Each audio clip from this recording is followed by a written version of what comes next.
आज से 33 साल पहले ये 21 मई 1991 की ही बात थी जब धनु नाम की सुसाइड बॉम्बर महिला ने राजीव गांधी को माला पहनाने के जस्ट बाद बटन दबाकर ऐसा खतरनाक बम ब्लास्ट किया कि देश के प्रधानमंत्री राजीव गांधी के साथ साथ आसपास के 15 लोगों की भी हत्या हो गई।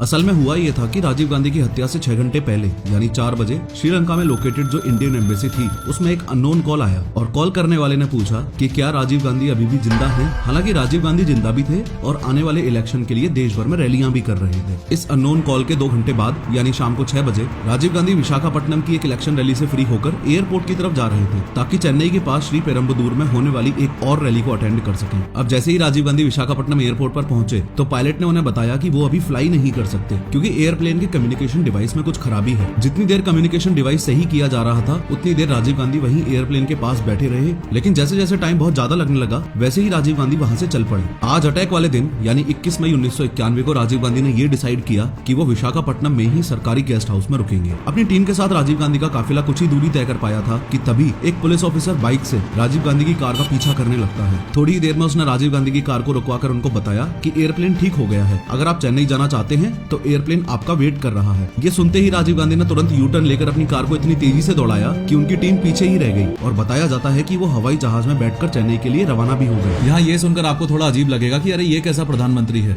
जो खुद ही गाड़ी भगा रहा है और वो भी इतनी तेज। तो जिन लोगों को नहीं पता उनको बता दूं कि राजीव गांधी ड्राइविंग और फ्लाइंग को लेकर काफी पैशनेट थे। सोर्सेस हैं कि वो अपनी गाड़ी खुद ही चलाते थे और इतनी ज्यादा स्पीड से भगाते थे कि कई बार उनकी सिक्योरिटी टीम तक पीछे रह जाती थी। कहीं जाते थे तो एयरप्लेन भी खुद ही उड़ा लिया करते थे। असल में राजीव गांधी एक ट्रेंड पायलट थे जिन्होंने साल 1970 में इंडियन एयरलाइंस में 5,000 रुपए पर मंथ सैलरी पर जॉब भी की थी और वो मोस्टली दिल्ली जयपुर रूट पर फ्लाई किया करते थे। खैर शाम 8:20 पर राजीव गांधी चेन्नई एयरपोर्ट पर लैंड कर जाते हैं और कांग्रेस वर्कर्स वहां पर उनका बढ़िया वेलकम करते हैं। इन सभी वर्कर्स में से बस एक इस लेडी को याद रखना, इनका नाम मरागतम चंद्रशेखर था। ये कांग्रेस पार्टी से थी, ये फॉर्मर मेंबर ऑफ पार्लियामेंट थी और इस रैली में राजीव गांधी को इन्होंने ही होस्ट किया था। इसके बाद एम्बेसडर कार से राजीव गांधी मरागतम के साथ उनकी कॉन्स्टिट्यूएंसी श्री पेरम्बदूर में एक इलेक्शन रैली को एड्रेस करने के लिए निकल जाते हैं। अभी चेन्नई एयरपोर्ट से राजीव गांधी का काफिला निकला है जो कि यहाँ से लगभग 33 किलोमीटर दूर श्री पेरम्बदूर के इस ग्राउंड तक आना है। हाँ, वही इलेक्शन रैली ग्राउंड जिसमें राजीव गांधी की एक सुसाइड बॉम्बर के द्वारा हत्या होने वाली है। राजीव गांधी के इस ग्राउंड में पहुंचने से पहले चलो हम इस ग्राउंड के लेआउट को समझने के साथ ही ये भी देख लेते हैं कि राजीव गांधी कहां से होकर जाने वाले थे और क्या क्या करने वाले थे। ये वो पूरा ग्राउंड है जहाँ इलेक्शन रैली ऑर्गेनाइज्ड की गई है। इस ग्राउंड में यहाँ पर वो स्टेज है जहाँ से खड़े होकर राजीव गांधी लोगों को संबोधित करेंगे। स्टेज तक चलकर आने के लिए बीच में ये रेड कारपेट एरिया है। स्टेज के पास ही रेड कारपेट एरिया के इस तरफ ये लेडीज सेक्शन है और स्टेज से कुछ दूरी पर रेड कारपेट एरिया के अपोजिट डायरेक्शन में यहाँ पर ये वो सेक्शन है जहाँ राजीव गांधी के स्वागत के लिए लोग खड़े होने वाले हैं। इस स्टेज के बिल्कुल सामने 100 मीटर की दूरी पर ये राजीव गांधी की माँ यानी इंदिरा गांधी की ये बड़ी कार्डबोर्ड वाली मूर्ति है। ओवरऑल इस प्रोग्राम की प्लानिंग कुछ इस तरीके से की गई है कि जब राजीव गांधी यहाँ पहुंचेंगे तब सबसे पहले वो इंदिरा गांधी की मूर्ति को माला पहनाएंगे। उसके बाद इस बेम्बूज की बैरिकेडिंग के बीच मौजूद इस रेड कारपेट एरिया में उनका वेलकम किया जाएगा। आफ्टर दिस वो सीधा मंच पर जाकर भीड़ को एड्रेस करेंगे। याद है मैंने आपको एक लेडी मरागतम के बारे में बताया था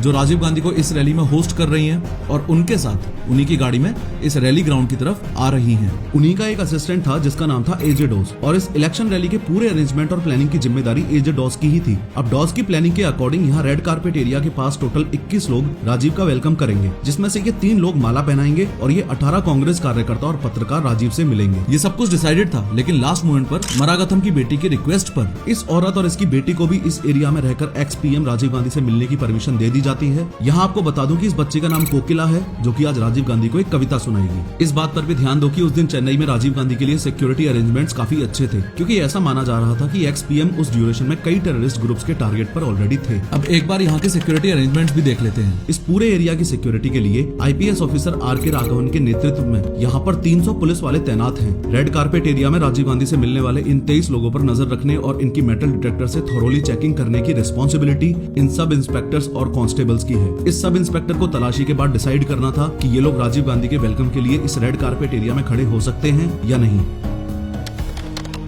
अभी रात के 9:30 बज रहे हैं। राजीव गांधी को देखने के लिए यहाँ भारी भीड़ जमा हो चुकी है और सभी उनका बेसब्री से इंतजार कर रहे हैं। लेकिन दिक्कत वाली बात यह है कि आज इस भीड़ में 5 लोग ऐसे भी हैं जो नहीं होने चाहिए थे। जिनका सिर्फ एक मकसद है, कैसे भी करके राजीव गांधी की हत्या करना। इन पांचों में से 3 लेडीज हैं और 2 जेंट्स हैं। दोनों जेंट्स यानी कि ये शिवराजन और हरिबाबू पत्रकारों के भेष में इस वेलकम सेक्शन एरिया में खड़े हुए हैं। तीनों की तीनों लेडीज यानी नलिनी, धनु और सुभा यहाँ वेलकम सेक्शन एरिया के साइड में खड़ी हुई है। इन तीनों में से नलिनी तो इस साजिश में सिर्फ एक हेल्पर है। दिक्कत वाली बात थी इन दोनों की। ये दोनों धनु और सुभा सुसाइड बॉम्बर्स हैं। इन्होंने अपने कपड़ों के नीचे बॉम्ब जैकेट पहनी हुई है जो इन बटन्स की मदद से ब्लास्ट होने वाली है। अब धनु और सुभा को किसी भी तरह इस रेड कारपेट एरिया में खड़े हुए लोगों में शामिल होना था, क्योंकि ये 23 लोग ही हैं जो राजीव गांधी के बिल्कुल पास जा सकेंगे। इसलिए ये दोनों फीमेल सुसाइड बॉम्बर्स यहाँ आना चाहती हैं ताकि ये राजीव गांधी को अपने साथ उड़ा सकें। लेकिन लाख कोशिशों के बावजूद शिवराजन और हरिबाबू इनका नाम राजीव गांधी के स्वागत करने वालों की लिस्ट में नहीं जुड़वा पाते हैं। इससे ये सुभा और नलिनी स्टेज के सामने बने इस लेडीज सेक्शन में जाकर बैठ जाती हैं। पर धनु अभी भी मौके की तलाश में थी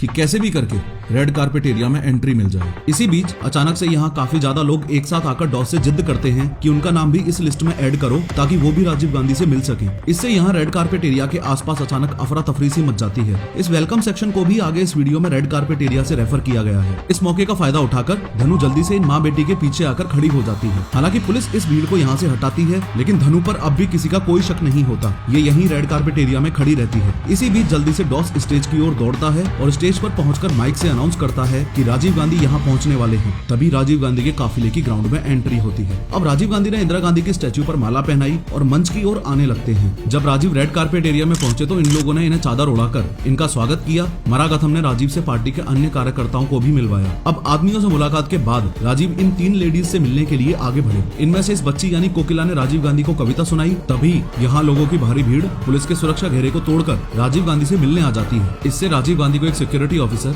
यहाँ से जल्दी निकालने की कोशिश करता है, लेकिन राजीव गांधी ने तमिल लोगों को देखकर उनके बीच रहने का और उनसे मिलने का ही फैसला किया। इस धक्का मुक्की में सुसाइड बॉम्बर धनु काफी पीछे चली जाती है। अब धनु एग्रेसिवली राजीव गांधी तक पहुंचने की कोशिश करती है, लेकिन तभी सब इंस्पेक्टर अनुसुईया धनु का हाथ पकड़कर उसे आगे बढ़ने से रोक लेती है। अब राजीव गांधी ये देखकर सब इंस्पेक्टर अनुसुईया को इशारा करते हैं कि धनु को आने दो। अगले ही पल राजीव गांधी की मौत यानी कि धनु उनके सामने खड़ी थी। अब धनु राजीव गांधी को चंदन की माला पहनाती है और उनके पैर छूने के लिए झुकती है। नीचे झुकते वक्त धनु अपने बॉम्ब जैकेट के सबसे पहले तो पीछे वाले बटन को दबाती है और फिर आगे वाले बटन को दबाती है, और तभी एक जोरदार धमाका होता है जिससे यहाँ की धरती ही हिल जाती है। इस विस्फोट के बाद चारों ओर आग और धुआं फैल जाता है। इससे ग्राउंड में हाहाकार और भगदड़ मच जाती है और कुछ देर बाद जैसे ही रेड कारपेट एरिया में धुआं कम होने लगा तो चारों तरफ खून और लाशें दिखने लगी। इस ब्लास्ट में कोकिला की मां, मरागथम, धनु, पुलिसकर्मी और सुरक्षा अधिकारियों के साथ राजीव गांधी के शरीर के टुकड़े बिखरे पड़े थे। यहाँ 15 लोग मारे जा चुके थे और 40 से ज्यादा लोग सीरियसली इंजर्ड थे। वहीं इस हरिबाबू के कैमरा में लास्ट के कुछ पलों की ये 10 पिक्चर्स थी।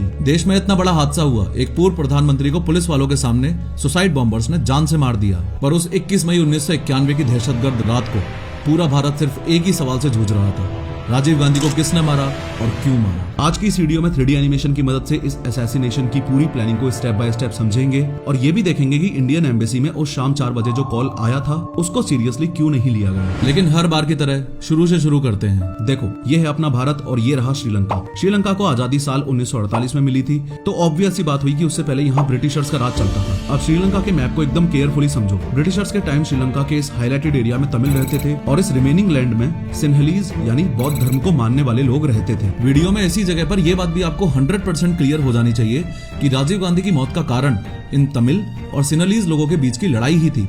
कैसे क्या हुआ था आगे इस वीडियो में आपको और क्लियरली पता चलेगा। खैर, मैप में ध्यान से देखो, ये है श्रीलंका और इंडिया के सदर्न साइड में ये है तमिलनाडु। श्रीलंका को आजादी मिलने से पहले यहाँ के खेतों में काम करने के लिए भारत के तमिलनाडु से तमिल स्पीकिंग वर्क फोर्स को श्रीलंका में लाया जाता था। इसको इस तरह से समझो कि इंडिया के यूपी बिहार से लोग हरियाणा पंजाब में काम करने के लिए आते हैं और हरियाणा पंजाब वाले विदेशों में काम करने के लिए जाते हैं। इसी तरह तमिलनाडु से लोग काम के लिए श्रीलंका जाते थे और श्रीलंका में इनको इंडियन तमिल्स कहा जाता था। वहाँ पर पहले से रह रहे तमिल्स को श्रीलंकन तमिल कहा जाता था। श्रीलंका में मौजूद श्रीलंकन तमिल्स अलग हैं और इंडियन तमिल्स अलग हैं। उस टाइम श्रीलंका में तमिल्स यानी हिंदुओं की पॉपुलेशन सिर्फ 23% ही थी और सिन्हलीज यानी बौद्धों की पॉपुलेशन 70% थी। एक बार फिर से बता रहा हूँ, ये सारा मामला तमिल वर्सेस सिन्हलीज का ही था, लेकिन ये पूरी कहानी सिर्फ इन लोगों की लड़ाई की नहीं है।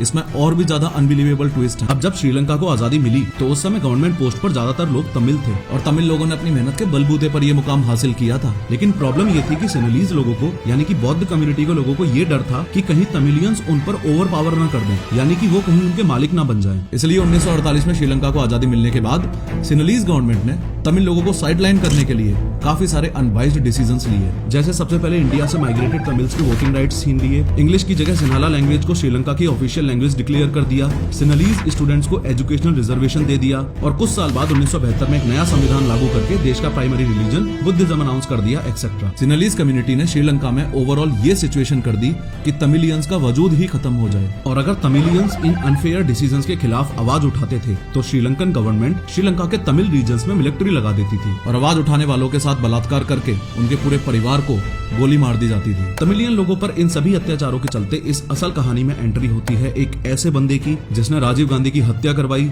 जिसने जाफना डिस्ट्रिक्ट के मेयर को गोलियों से भून दिया और जिसने श्रीलंकन गवर्नमेंट और सिन्हलीज लोगों से लड़ने के लिए एक रेबेल ग्रुप बनाया, लिट्टे यानी liberation tigers of Tamil Eelam. और ये बंदा जिसकी अपन बात कर रहे हैं, जिसने लिट्टे बनाया, वो है ये वेलुपल्ली प्रभाकरण। देखो, ओवरऑल ये कॉन्सेप्ट ऐसा है कि अगर इसे आप कहानी में घुस के समझने की कोशिश करोगे तो काफी ज्यादा डिफिकल्टी होगी, और अगर मेरे एक पर्सनल एग्जांपल के थ्रू समझने की कोशिश करोगे तो बहुत आसानी से समझ आ जाएगा। इस 3D मैप में ये जितना भी रेड कलर का एरिया आपको दिख रहा है, ये वो एरिया है जिसमें तमिलियंस रहते थे, और तमिलियंस की तरफ से लड़ कौन रहा था? लिट्टे, और लिट्टे का हेड कौन था? ये प्रभाकरण। सिमिलरली इस मैप में ये जो व्हाइट एरिया आपको दिख रहा है, ये वो एरिया है जिसमें सिन्हलीज यानी बौद्ध धर्म के लोग रहते थे, और सिन्हलीज लोगों की तरफ से कौन लड़ रहा था? ऑब्वियसली श्रीलंकन गवर्नमेंट, और इस साइड में लीडर कौन हुआ? श्रीलंकन आर्मी का हेड। तो बेसिकली मैं आपको बस यही समझाने की कोशिश कर रहा हूँ कि ये लड़ाई अपने अपने वजूद के लिए प्रभाकरण और श्रीलंकन आर्मी के हेड के बीच की है, या यूं भी कह सकते हो कि लिट्टे वर्सेस श्रीलंकन आर्मी की है। अब यहाँ लिट्टे अपने हक की लड़ाई तो लड़ ही रहा था, लेकिन उसके अलावा उसकी एक बहुत डेंजरस डिमांड ये भी थी कि श्रीलंका के 2 टुकड़े हो जाएं,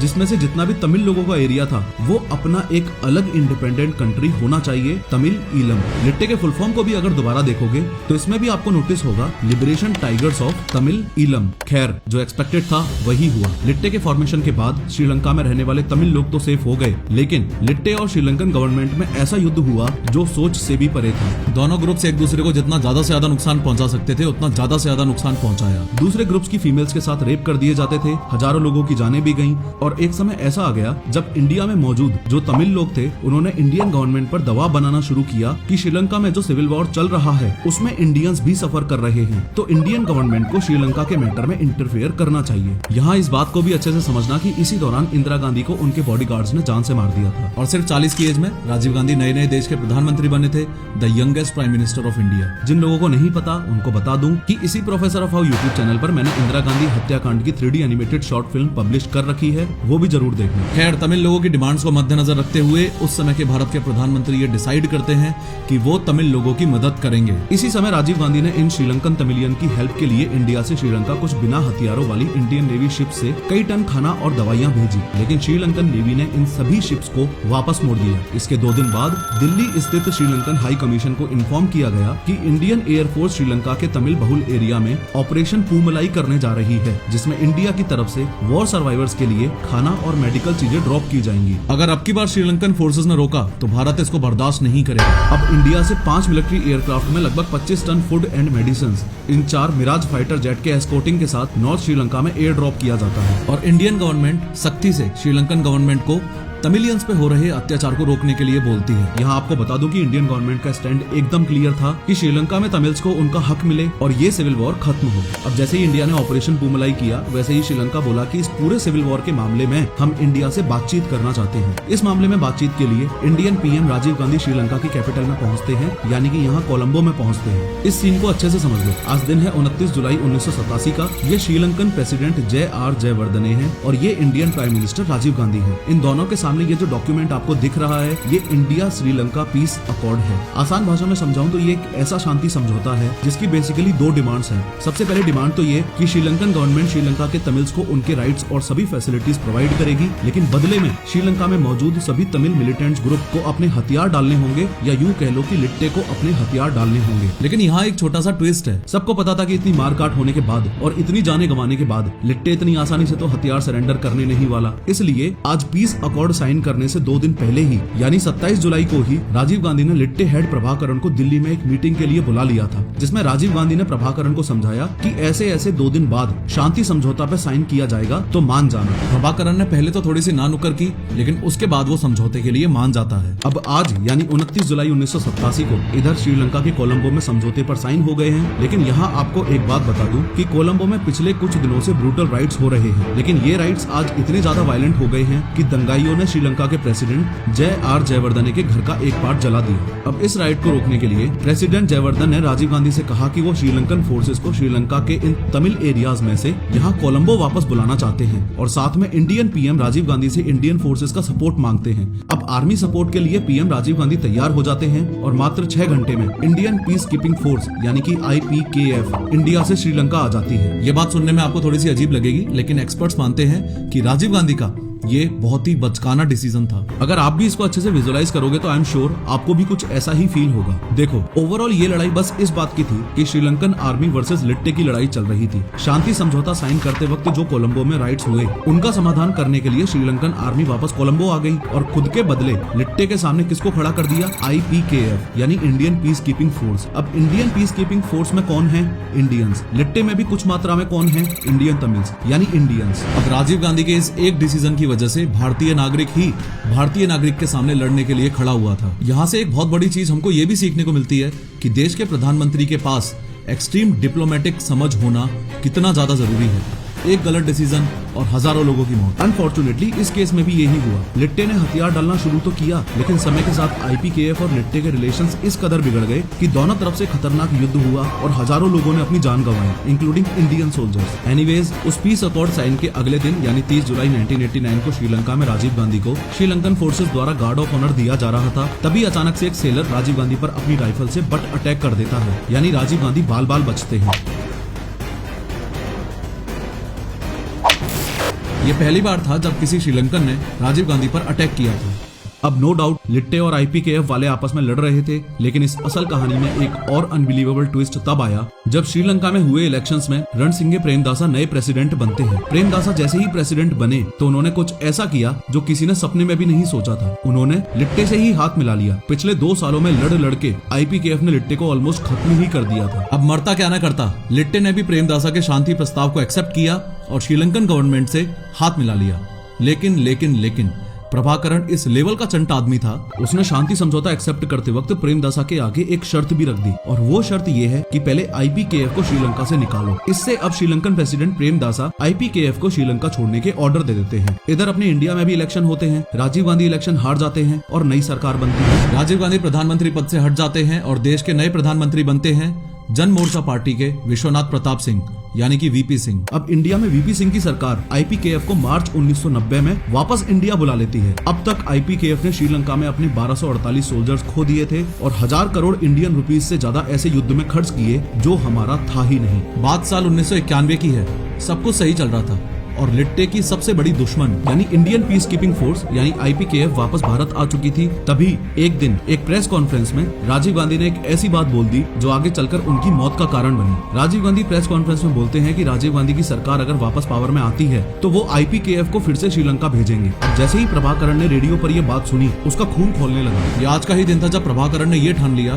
कि इससे पहले कि राजीव गांधी इलेक्शन जीत के दोबारा पावर में आए, उनका असैसिनेशन करना ही पड़ेगा। फॉलोइंग दिस, प्रभाकरण ने लिट्टे के इंटेलिजेंस विंग के साथ मिलकर ये प्लान बनाया। इस प्लान को एग्जीक्यूट करने के लिए लिट्टे के 9 मेंबर्स जिसमें शिवराजन, सुसाइड बॉम्बर धनु, सुभा और बॉम्ब एक्सपर्ट मुरुगन भी शामिल थे। इन सबको मई 1991 में एक शिप के थ्रू श्रीलंका से भारत के तमिलनाडु में भेजा जाता है। आगे ये सभी चेन्नई में इस भाग्यनाथ के घर आते हैं। यहाँ आपको बता दूं कि भाग्यनाथ अपनी माँ पद्मा और अपनी बहन नलिनी के साथ रहता है और अपनी प्रिंटिंग प्रेस में लिट्टे के पोस्टर्स और बुक्स प्रिंट करता है। इस पूरे असैसिनेशन का मास्टरमाइंड ये बंदा था शिवराजन। शिवराजन ने राजीव गांधी की हत्या के लिए कई प्लान्स बनाए थे। एक प्लान था नारियल बॉम्ब फेंक कर अटैक करना, दूसरा था स्नाइपर अटैक करना और तीसरा प्लान जो फाइनलाइज किया गया वो था सुसाइड बॉम्बर से अटैक में उड़वाना। सुसाइड बॉम्बर्स के लिए इन 3 कैंडिडेट्स को चुना गया था, सुभा, धनु और सोनिया। बॉम्ब जैकेट नलिनी के हस्बैंड मुरुगन ने बनाई थी। मास्टरमाइंड शिवराजन ने सोनिया को दिल्ली भेज दिया क्योंकि राजीव गांधी दिल्ली रहते थे तो सोनिया वहाँ पर राजीव गांधी को मारने के सब अरेंजमेंट्स के लिए गई थी। लेकिन दिल्ली में राजीव गांधी को मारना लास्ट ऑप्शन था क्योंकि इस प्लानिंग के दौरान इन सभी लिट्टे मिलिटेंट्स को राजीव गांधी की श्री पेरुम्बदूर रैली के बारे में पता चल गया था। तो अब शिवराजन इन दो सुसाइड बॉम्बर्स धनु और सुभा को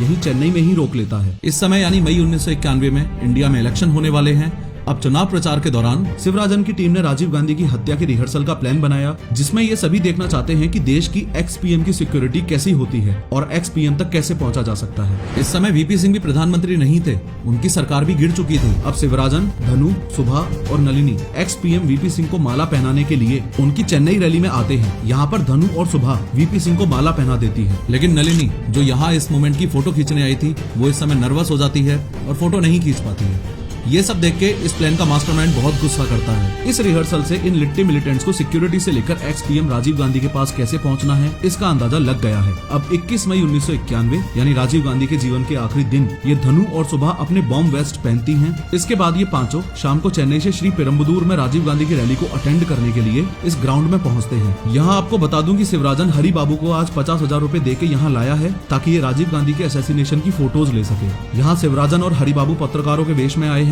अब ये पांचों यहाँ की इतनी सिक्योरिटी को देखकर थोड़ा नर्वस होने लगते हैं, लेकिन आज इनका इरादा राजीव गांधी को मारने का है, इसलिए शिवराजन और हरि बाबू आगे बढ़ते हैं। यहाँ पर इनकी चेकिंग के बाद इनको इस रेड कारपेट एरिया में एंट्री दे दी जाती है, लेकिन इन फीमेल सुसाइड बॉम्बर्स को पकड़े जाने का डर होता है, इसलिए ये तीनों इधर इस सेक्शन में जनता के साथ आकर खड़ी हो जाती हैं। लेकिन नलिनी और सुभा जल्द ही उम्मीद छोड़ देती हैं और ये दोनों ग्राउंड में इधर इस फीमेल सेक्शन में आके बैठ जाती हैं। पर धनु अब भी यहीं इस रेड कारपेट एरिया के पास ही वेट करती रहती है। अब धीरे धीरे इस पूरे ग्राउंड में भीड़ बढ़ने लगती है। यहाँ इस भीड़ में खड़े लोगों को जैसे ही पता चलता है कि रेड कारपेट एरिया में खड़े हुए लोग राजीव गांधी से पर्सनली मिलकर उनका वेलकम करेंगे, तो इस भीड़ से काफी लोग एजेड डॉस से मिलते हैं और राजीव से पर्सनली मिलने की इच्छा जाहिर करते हैं। यहाँ आपको बता दो कि अब तक इस रेड कारपेट एरिया में ये 21 मेल और ये 2 फीमेल्स हैं जो राजीव से पर्सनली मिलेंगे, लेकिन अचानक से यहाँ काफी ज्यादा भीड़ बढ़ने से इस सेक्शन में खड़ी धनु भीड़ का फायदा उठाकर रेड कारपेट एरिया में इन 2 फीमेल के पीछे आके खड़ी हो जाती है। अब पुलिस भीड़ को कंट्रोल करती है और इन एक्स्ट्रा लोगों को यहाँ से निकालती है। इतने में राजीव गांधी यहाँ पहुँचते हैं और धनु उनको माला पहनाकर राजीव के पैर छूने के बहाने नीचे झुकती है और अपने लेफ्ट साइड में लगे इस बटन को प्रेस करती है। इससे यहाँ एक पल के लिए बारूद जलने जैसी आवाज आती है और अगले ही पल यहाँ कोहराम मच जाता है। इस ब्लास्ट में ये हरि बाबू भी मारा जाता है, लेकिन इसका ये कैमरा जिसमें राजीव गांधी के असैसिनेशन की ये 10 फोटोज खींची थी, इन फोटोज के और कुछ दूसरी लीड्स के आधार पर शिवराजन, सुभा, नलिनी और कई लिट्टे मिलिटेंट्स को पकड़ने के लिए तमिलनाडु में रेड की जाती है, लेकिन इनमें से ज्यादातर लिट्टे मिलिटेंट्स आत्महत्या कर लेते हैं। एक्सपर्ट्स बताते हैं कि श्रीलंका में शांति के लिए जो समझौता भारत के मीडिएशन से लिट्टे और श्रीलंकन गवर्नमेंट में होना चाहिए था, वो समझौता राजीव गांधी ने खुद करके अपनी मौत को बुलावा दिया। और रही बात उस दिन एम्बेसी में आए हुए कॉल की, तो आपको बता दूं कि ऐसे धमकी भरे कॉल्स एम्बेसी में आए दिन आते रहते थे, तो इस कॉल को एक फेक कॉल समझकर इग्नोर कर दिया गया था। खैर, इंडिया में डीप फेक फ्रॉड्स दिन पे दिन बढ़ रहे हैं और इस वीडियो में मैंने डिटेल में बताया है कि डीप फेक फ्रॉड से एग्जैक्टली बचना कैसे है। क्लिक करो और जरूर देखो।